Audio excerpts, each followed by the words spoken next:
Hello guys, Rajesh here for simple stupid tech. और इस video में मैं आपको बता रहा हूं कि कैसे आप अपने पोको M3 में स्लो मोशन वीडियोस रिकॉर्ड कर सकते हो।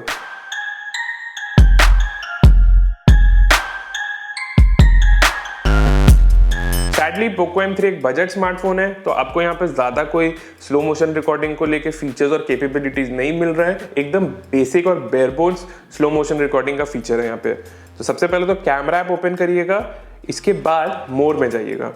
यहाँ आपको दिखेगा स्लो मोशन का ऑप्शन। अब आप स्लो मोशन वीडियोस आप रिकॉर्ड कर सकते हो अपने पोको M3 में। दैट्स इट, यहाँ और कोई ऑप्शन नहीं है। यहाँ पे रेजोल्यूशन चेंज करने का ऑप्शन नहीं है। यहाँ पे आप सुपर स्लो मोशन नहीं रिकॉर्ड कर सकते हो, ऐसा कोई भी ऑप्शन नहीं है। स्लो मोशन वीडियोस रिकॉर्ड करने के लिए बस ये रेड जो बटन है रिकॉर्डिंग का, इसे दबा दीजिएगा और वीडियो रिकॉर्डिंग स्टार्ट हो जाएगी। क्योंकि रेगुलर स्लो मोशन वीडियो है तो किसी भी तरह का रिकॉर्डिंग टाइम का लिमिटेशन नहीं है, जो यूजुअली हमें देखने मिलता है सुपर स्लोमो वीडियोस में। एक बार जब आप स्लो मोशन वीडियो रिकॉर्ड कर लो तो गैलरी में जाके आप इसे एडिट भी कर सकते हो। यहाँ पे मैं इसे एडिट करके इस स्लो मोशन वीडियो में फिल्टर्स ऐड कर सकता हूँ, कैप्शंस ऐड कर सकता हूँ, sound track, background music add कर सकता हूँ। और एडिटर में मेरे पास ऑप्शन है इस वीडियो की लेंथ को ट्रिम करने का।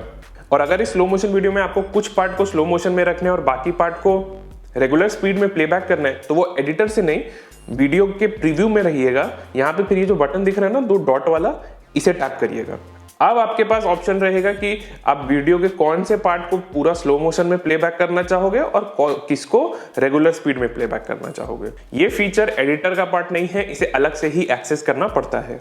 एंड दैट्स अबाउट इट दोस्तों। पोको M3 में आपको और कोई फीचर मिल नहीं रहा है। फ्रंट कैमरा के लिए भी आपको स्लो मोशन वीडियो का सपोर्ट नहीं मिलता है। जो फंक्शनैलिटी मैंने अभी आपको वीडियो में दिखाई बस यही है और कुछ नहीं। तो इस वीडियो के लिए बस इतना ही दोस्तों। आई होप आपको ये वीडियो यूजफुल लगा हो। अगर ऐसा है तो हमारे चैनल पर जरूर सब्सक्राइब कर लेना और वीडियो को लाइक और शेयर करना मत भूलना। धन्यवाद।